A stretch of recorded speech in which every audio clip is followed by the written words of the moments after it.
A little technical, but far easier than the finished product would lead you to believe, chicken cordon bleu is a great way to take boring chicken breasts and turn them into, as the name suggests, blue ribbon winning food.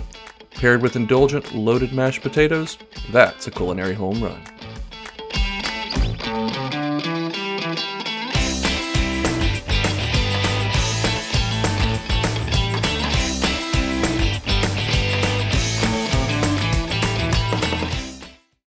So we're going to take a chicken breast here. You can see most chicken breasts have a narrow side and a thicker side. We're going to cut this one along the thicker side. We're not going to cut it entirely in half. We're going to kind of semi-butterfly it, open it up kind of like a book. What we're basically trying to do here is create a pocket in which we can put some ham and cheese. So once you go in there and make your initial incision, just keep going back through, cutting slightly deeper, being really careful not to cut all the way through to the other side. Open up that top just a little bit. And once you're there, give it a nice generous seasoning of salt and freshly cracked pepper. From here, we're going to add some additional savory flavor with about a teaspoon of Dijon mustard. I've got one slice of Swiss cheese here, along with one nice large slice of Black Forest ham. You could use honey baked ham as well. And you're going to really kind of work that into that pocket, spread that mustard around, try and get those chicken edges around the ham and cheese, seal them up a little bit. And then to ensure proper sealage, I'm going to use a couple toothpicks and stitch those along the seam of the chicken. You may need to use 2 or 3 depending on how large your chicken breast is. You see, you just kind of want to go down through one side and come back up through the other one so it really holds everything together well. Once the chicken starts to cook, it will hold its shape in the end. Alright, once that's done, we're going to move on to our classic 3-part breading station.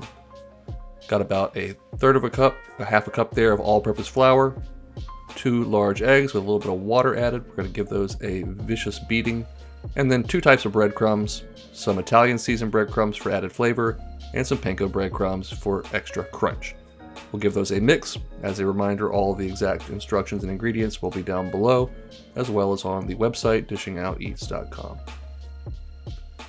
Alright, we're going to thoroughly flour our chicken breast, make sure to coat all surfaces, and then repeat that same step with your egg wash. If you're smart here, unlike me, you would use one hand for the wet dips and one hand for the dry dips, but got a little mixed up. We'll move that into our breadcrumb mixture, and again, the story's the same here. Thoroughly coat every single piece of that chicken.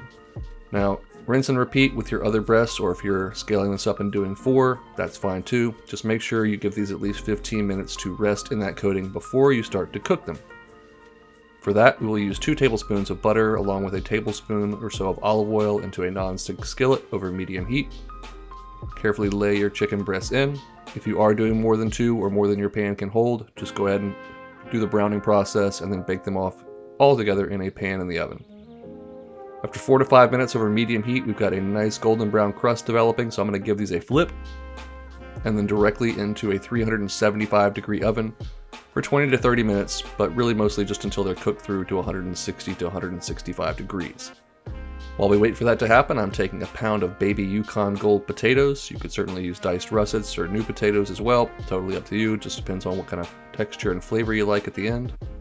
Go ahead and boil those until they're fork tender, drain them, return them to the pot along with a half a stick of butter and half a cup of heavy cream.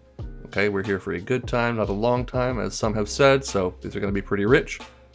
Season them up with a lot of fresh cracked pepper and salt.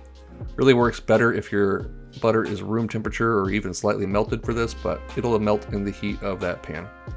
Adding in 6 ounces of grated sharp cheddar cheese, freshly grated please, of course. A couple tablespoons of full fat sour cream. Get all of that nicely mashed and mixed together in there. And then we're going in with 4 strips of cooked bacon. I assume you know how to cook bacon. That's why come back there, pot. That's why I didn't show it, but if you need a tutorial on that, I'll drop a link up above. And going in with 3 or 4 good old sliced green onions. These are all the classic ingredients of a loaded baked potato in mashed form, and it is delightful. Quite frankly, a bit dangerous, because I could probably eat this whole pot myself. I'm not going to do that though, at least not on camera. I'm going to take a few heaping spoonfuls of the potatoes and get them down on a plate and kind of spread them out, giving us a nice little bed to put our chicken. Before we lay the chicken on, I do have a few pieces of roasted asparagus just to make the dish healthy and to make a nice thumbnail. Put 1 chicken breast down. This is a pretty large serving. You could potentially say this would serve 2. And of course we'll garnish with a few additional sliced green onions. There's your finished product. Looks pretty fancy if I do say so myself. But more importantly, how does it taste?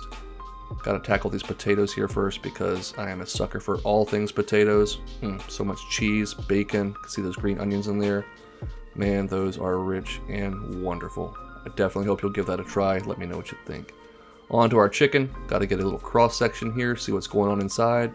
A lot of moisture, a lot of juice, a lot of melty cheese. At least I think it's melted, but let's go to the camera here for some evidence. Oh yeah. Alright, big old bite there. Man, you get the crunch right away from those panko breadcrumbs and all that butter in the pan. Chicken is moist and delicious. You get that nice tang from the Dijon mustard.